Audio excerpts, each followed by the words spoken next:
Hello, আসসালামু আলাইকুম guys. আপনারা দেখতেই পারতেছেন থাম্বনেলে সব বছরই ছিল তার। হ্যাঁ, সব বছরগুলোই ছিল তার।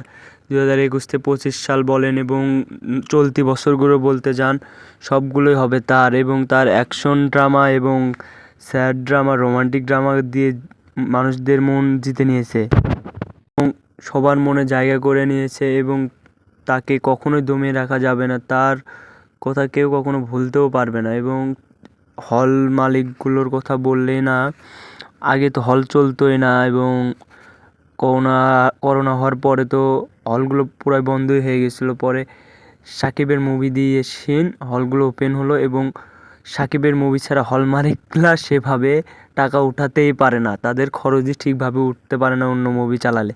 এবং আমরা দেখতে পারবো চলতি বছরে আরও প্রিন্স এবং সোলজারে অ্যাকশন এবং দুটা মুভিতে অ্যাকশন ছাড়ছেন। এবং 2027 সালে তুফান টুর অ্যাকশন ধার্সে হতে যাচ্ছে। এবং তুফান অনেকই হলো, শাকিব খান মারা গেল কি না, পরে কি চঞ্চলের সাথে কি হলো না হলো পরের ভিডিওতে জানতে পারবেন। এবং নতুন নতুন আপডেট পেতে চ্যানেলটিকে সাবস্ক্রাইব করে পাশে থাকুন এবং ভালোবাসা দিন, কমেন্ট লাইক করে জানান ভিডিওটি কেমন হলো। এই চলতি বছরে দেখতেই পারতেছেন সোলজার এবং প্রিন্স সিনেমা মুক্তি পাবে এবং আপকামিং বছর 2027 সালে মুক্তি পাবে তুফান টু এবং ইত্যাদি আরও ঘোষণা আসবে, দেখাই যাবে। এবং চ্যানেলটিতে নতুন হয়ে থাকলে চ্যানেলটি অবশ্যই সাবস্ক্রাইব করবেন, আমাদের পাশে থাকবেন। কিছু অতীত না বললেই না, 2006 থেকে 2020 পর্যন্ত শাকিব খানের অনেকগুলো মুভি আপলোড হয়েছে এবং হলে চলছে এবং অনেকে অনেক কথা বলছে, অনেক গুঞ্জন চলছে এবং মাঝখানে অনেক কিছু হয়ে গেছে। তবুও কিন্তু শাকিব খানকে কখনো দমিয়ে রাখতে পারেনি এবং পারবেও না এবং সামনের দিনগুলো তার রাজকীয়ভাবেই যাবে।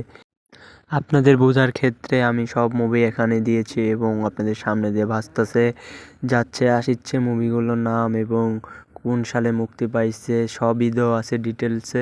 এবং আপনারা নতুন নতুন ভিডিও পাইতে এবং জানতে এবং নতুন মুভির আপডেট পাইতে, প্রিন্সের শুটিং শুরু হয়ে গেছে কি না, সোলজার কবে মুক্তি পাবে, তুফান টুর কী অবস্থা, আর হ্যাঁ, সব নায়িকা এবং সব ডিরেক্টরের স্বপ্ন শাকিব খানকে নিয়ে কাজ করার। এবং সব সব কিছু মিলে গেলে সবাই দোয়া করবেন এবং আমার পাশে থাকবেন, ভালোবাসা দিবেন, ভালোবাসা নেবেন। এবং আপনাদের জন্য ভিডিও বানানো, আপনাদেরকে জানানোর জন্যই। এবং শাকিব খান এই 21 সাল থেকে 25 সালে যেগুলো মুভি দিছে, একটা মুভি যে একটা ফল মানে সেভাবে ব্যবসা করতে পারে না, কিন্তু আসল টাকা লাভবান হয়েছে কিন্তু সেভাবে হয় না। কিন্তু বাকিগুলোর কথা না বললে না, যেভাবে ওরা লাভবান হয়েছে। এবং যদি বলো তুফান, তারপর হচ্ছে তোমার তাণ্ডব, বরবাদ ইত্যাদিগুলোই, তারপর বিদ্রোহী, তারপরে লিডার আমি, তারপরে রাজকুমার, তার একটু ফল হয়েছে, তারপর অন্তরাত্মা, মানে যা বলো না কেন, আপনারা যাই মনে করেন না কেন, কিন্তু শাকিব খানকে নিয়ে যে ডিরেক্টর বা প্রডিউসার কাজ করবে তারা কখনোই ক্ষতিগ্রস্ত এবং ক্ষতির দিকে যাবে না, তারা আসল টাকা বা এবং লাভবান হবেই।